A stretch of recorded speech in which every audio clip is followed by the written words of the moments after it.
Hello বন্ধুরা, তোমরা সবাই কেমন আছো? আশা করি ভালো আছো। আমিও খুব ভালো আছি। তো আজকে জগন্নাথ দেবের স্নানযাত্রা, তো আমরা চলে গেছি জগন্নাথ দেবের মন্দিরে। তো জগন্নাথ দেবের মন্দিরে আমি প্রবেশ করলাম। প্রবেশ করে দেখি এখানে কত লোক। দেখো এখানে অনেক লোক বসে রয়েছে, আবার অনেকে শুয়েও আছে।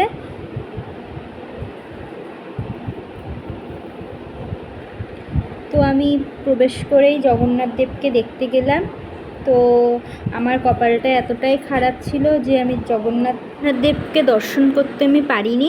তো আমার দেখার খুব ইচ্ছা ছিল যে 108 কলসি দিয়ে জগন্নাথ দেবকে স্নান করায়।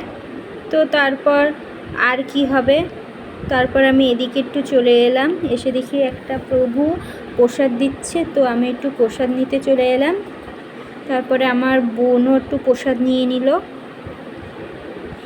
এদিকে দেখি যে আবার একটু খিচুড়িও খাওয়াচ্ছে, তো আমরাও খিচুড়ি খেতে চলে এলাম। আর ওইদিকে দেখছো একটা লাইন দেখা যাচ্ছে, ওখানে হচ্ছে পায়েস বিতরণ করছে।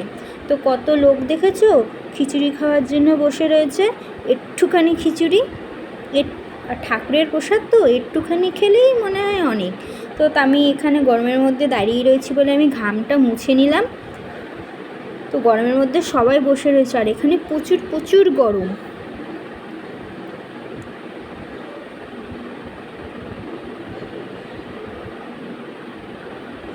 এ দেখো জগন্নাথ মন্দিরটা আমাদের, আমি পুরোটা দেখাতে পারিনি, তো যেটুখানি ভিড়ের মধ্যে দেখানো যাচ্ছে। তো আমাদের কপালটা এতটাই খারাপ যে আমরা খিচুড়ি খেতে গেছি, সেখানে আমরা খিচুড়ি পাইনি। তারপরে আমরা 4তলায় চলে এসেছি অন্নপ্রসাদ খেতে। তো সেখানে আমরা অন্নপ্রসাদ গ্রহণ করলাম। তারপর আমার মাসিরা, আমার একটা কাকা আছে, ওই কাকাটাও প্রসাদ বিতরণ করছে। তারপরে আমার বাবাও এর সাথে একটু যোগ দিল। এখানেও অনেক লোকেরাই অন্ন গ্রহণ করতে এসছে। তো আজকের এইটুখানি ভিডিও করলাম। Tata, bye bye.